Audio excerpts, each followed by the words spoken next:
le président du motoclub des Loulous à Mont-Verdun. Donc tu peux nous raconter un petit peu l'histoire?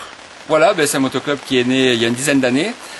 C'est né d'une amitié entre trois amis. On cherchait un endroit pour s'entraîner. À l'époque, on faisait un peu de championnat de France, championnat de ligue, tout ce qui était tout terrain, enduro. Et on a eu ce spot, 3 hectares 2, qui nous a été gentiment offert par le papa d'un ami et qu'on a commencé à aménager en terrain de cross. Et donc en 10 ans, voilà, ça a été crescendo, 10, 20, 30, 40, 50. Maintenant on est à 150 adhérents. Et il y a une activité permanente, une entente avec le pôle écologique, avec tout le côté administratif aussi qu'il faut gérer. Et ça se passe super bien. Oui, parce qu'il faut quand même dire que tu as eu des problèmes quand même avec l'ONCFS, avec l'ONEMA, qui est tout ce qui est gestion de l'eau. Et tu peux nous en raconter un peu plus? Voilà, il y a eu des problèmes, des conflits, oui, alors, en fin de compte. Karim, on disait donc pour l'ONEMA et puis l'ONCFS, tu as eu des problèmes au niveau des motoclubs? Ouais, ça a été des réels problèmes, des conflits en fin de compte qui sont nés d'ignorance en fin de compte. Le pôle écologique nous diabolisait entre guillemets. Hein. Et donc il y a eu une rencontre, la première rencontre a été assez hostile. Et petit à petit, ça s'est détendu des deux côtés. Et maintenant, il y a une entente et un partenariat, on peut dire. On travaille main à la main et on a su créer un terrain de motocross tout en préservant l'esprit nature. Donc, ce qu'on retrouve nulle part ailleurs. Alors, sachant quand même que c'était une ancienne décharge ici et que ça a été bien pour toi, quoi. Voilà, ce spot, c'était une ancienne décharge où on a toujours des problèmes d'ailleurs de décharge sauvage, des gens qui viennent la nuit poser des détritus en 2011, c'est aberrant mais c'est comme ça. Et donc oui, ce terrain c'était un terrain qui était à l'abandon et puis qui a été aménagé en 10 ans de travail. Ok, donc là on est le 14 août, hier soir il y a eu une soirée quand même nocturne. Et il faut en parler parce que c'était quand même un concept un peu innovant, c'est-à-dire que le circuit était éclairé, voilà, avec des groupes électrogènes. Exactement. Et c'était une soirée festive, on va dire. Voilà, c'est ce qui explique ma tête un peu là à l'heure actuelle.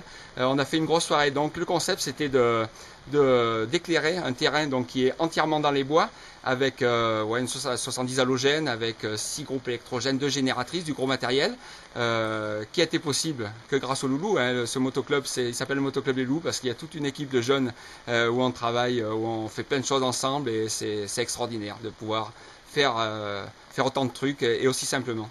Ok. Et faut aussi dire comme quoi il est un petit peu réputé dans la région parce que tu as quand même des bons pilotes qui viennent rouler, voire des très bons pilotes comme hier, c'est ça? Ouais, hier on avait un peu la crème, donc on avait notre petit protégé, c'est Fabien Planet, mais on avait aussi du Vincent Pilot qui était champion de France il y a 2 ans, du Germain Héberger, une légende avec 40 et quelques années, toujours présent sur toutes les courses.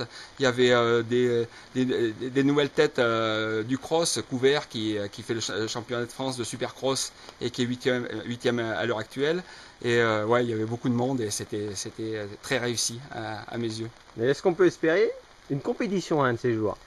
Alors compétition, ça sera pas de suite parce que pour des raisons, c'est des raisons de sécurité que nous impose la FFM et c'est pratiquement irréalisable et ça va à l'encontre de mon idée parce que si pour générer de la sécurité, il faudrait qu'on abatte énormément d'arbres et pour l'instant je préfère rester simple comme ça, un simple terrain d'entraînement et puis garder vraiment ce concept. Ouais, parce que là pour l'instant, le terrain il fait plus spécial d'enduro que terrain de cross. Voilà, c'est un mix. Donc il y a une partie cross, mais qui est cross abordable pour tous les niveaux.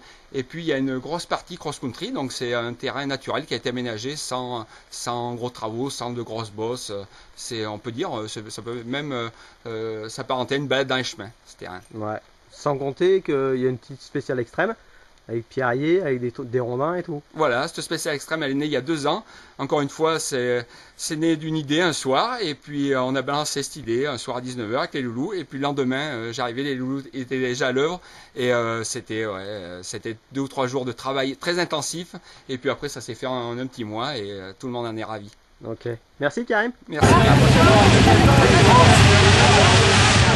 Ah ouais,